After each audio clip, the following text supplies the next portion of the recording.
Bizarre Brain Comics.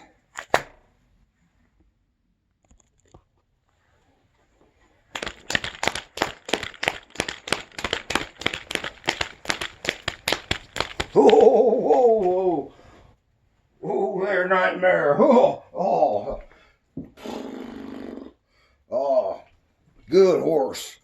Yeah, you're a good pony there, Nightmare. Yeah. Oh, ha. Yeah, howdy.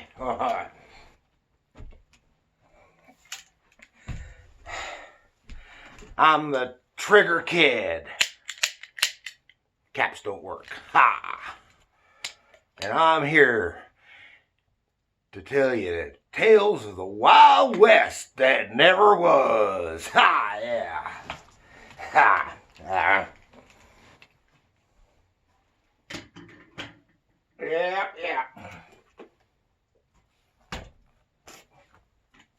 Today I'm going to tell you about a little story about this rootin' tootin' shootin' cowpoke.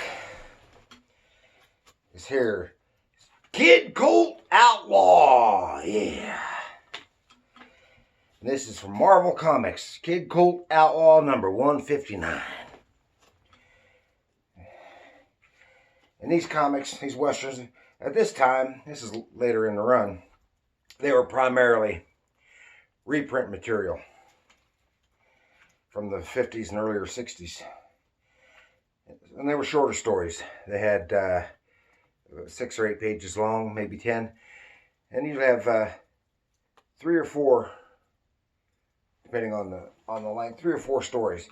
Usually 2, sometimes 3 stories of the main character, in this case, Kid Colt Outlaw, and 1 or 2 standalone Western stories. Yeah. And Kid Colt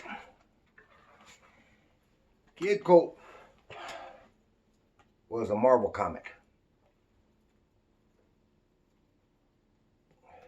He was one of, if not the biggest of their Western titles. Saying Kid Colt Outlaw started in 1948 and it was from Atlas Comics, which later became Marvel. It was written by Stan Lee and it was drawn by several artists, but including and most notably Jack Keller and Mike Sikowski, who is later known for Justice League of America. And his backstory was wrongfully accused of murder. Blaine Colt went on the run rather than face a trial. That's where he got the outlaw appellation. But although he was running from the law, Kid Colt used his skills with a 6-gun to aid the law and help people in need. And Marvel put out more westerns than any other American publisher. In later years, he had many crossover adventures with other Marvel Western characters, most notably the Rawhide Kid, or probably primarily, I think that might have been the only ones I saw. The Rawhide Kid and the 2-Gun Kid. There was even at least one story when they had all 3 of them together. And throughout the 60s and 70s, the Western titles subsisted primarily in reprints with an occasional new stories. And these were, by the time I was reading them in the 60s, they were probably virtually all reprint stories. Now, these Westerns at this time, in Marvel Comics especially, come about in the 50s, and Westerns were real popular on TV and the movies and in books, and a whole buttload of Western comics from various publishers. Now these comics were primarily in the vein of some of the more juvenile type or strictly action-oriented westerns, like Western stories and Western TV shows, and some of the movies. You know, something along the line of the Roy Rogers stuff, and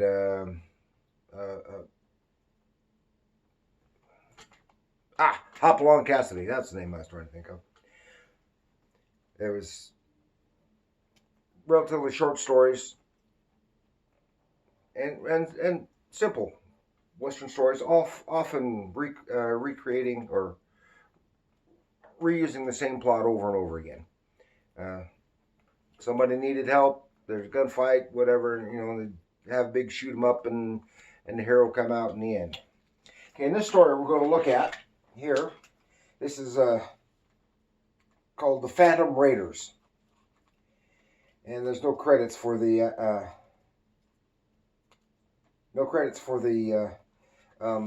writing, but from what I understand, these were mostly, if not exclusively, written by Stan Lee, and they were primarily drawn by, this is The Phantom Raider, and this one was drawn by Jack Keller. And he was the primary Kid Colt artist in that time. Okay, and Jack Keller was an American artist. He's born in 1922 and died in 2003. He's best known for his work in the 50s and 60s on Kid Colt, as I said. And later he did a few Hot Rod series for Charlton Comics. He was primarily a self-taught artist, and Jack broke into comics in 1941. And he worked for a time on the Black Hawk title for Quality Comics, as well as a few other titles. And for a while, he drew backgrounds for Will Eisner's newspaper feature, The Spirit.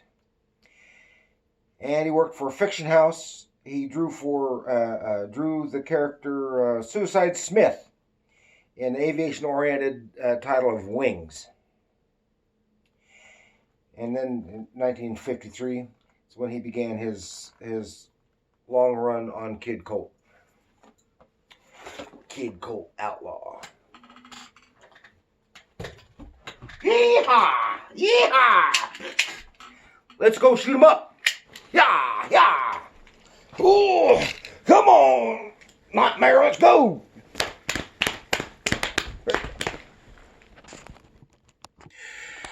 Yeah, Kid Colt Outlaw. Shoot 'em up. I have just a few issues right here. Like I said, the one we're going to talk about is from issue 159. Here's 139. Notice the price. This one's 20 cents. Here's 12 cents. 35 cents. $2.25.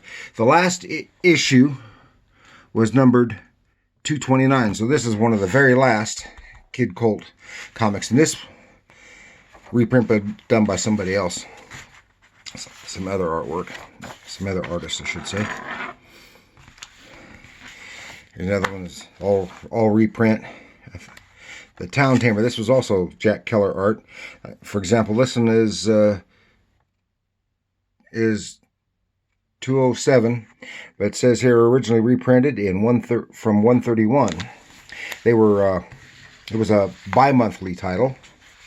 This looks kind of cool. Robin Hood Raider. We'll start with this one, and yeah, I'm still smoking that cigar. Yeah. Pretty cool cover. Not as quite dynamic. Doesn't jump out at you like some of these others do. But it still worked because you got the contrast with all this blue, because it's nighttime, against the red, which pretty much reflects Kid Colt's colors. His blue jeans and red shirt. Now this cover is a really nicely drawn cover by John Severin. That's John Severin. Remember him from doing adventure stuff for EC Comics. Did drew for Mad when it was both a comic and some when it was in magazine format. Did a lot of Western stuff over the years. Fantasy, war, a lot of war stuff. But this is just a really nicely drawn cover. Here it says, "No, I won't draw on you, old timer." "Then you're done for, kid. Done for. Shoot out in Ghost Town." Well, it's not really a ghost town. Well, it's not called Ghost Town. It's called... Where is it? There we go. The Phantom Raiders. This is drawn by Jack Keller. And it's in a ghost town called Phantom City. So here it starts. So you see Kid Colt here, and then this old geezer, guns drawn, walking through the streets. The streets of a town long dead and forgotten were bathed in the glow of a full moon. A gaunt figure stalked the street, while Kid Colt watched the stark nightmare unfold. So Kid Colt is looking from hiding, and he sees the old guy and says, "Hoofbeats, but too light to be real. Am I dreaming or seeing ghosts?" And then he sees these figures here on horseback riding him, but they're quiet. I can't hear them. They aren't making a sound, but they're getting ready for a fight. See, Jack Keller, as artist, always liked him. He's not spectacular, not really outstanding in any way. No or overpowering, very powerful style or anything. It was just nice, clean, crisp, just good draftsmanship. You can see the town here. You don't see so much in these images.